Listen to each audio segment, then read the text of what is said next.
வெளிப்படுத்தின விசேஷம் அதிகாரம் 5. அன்றியும் உள்ளும் புறம்பும் எழுதப்பட்டு 7 முத்திரைகளால் முத்திரிக்கப்பட்டிருந்த ஒரு புஸ்தகத்தை சிங்காசனத்தின் மேல் வீற்றிருக்கிறவருடைய வலது கரத்திலே கண்டேன்.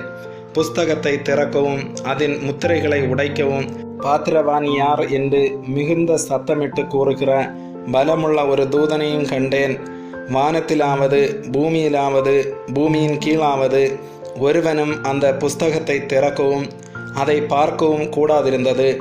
ஒருவனும் அந்த புஸ்தகத்தை திறந்து வாசிக்கவும் அதை பார்க்கவும் பாத்திரவானாக காணப்படாததினால் நான் மிகவும் அழுதேன்.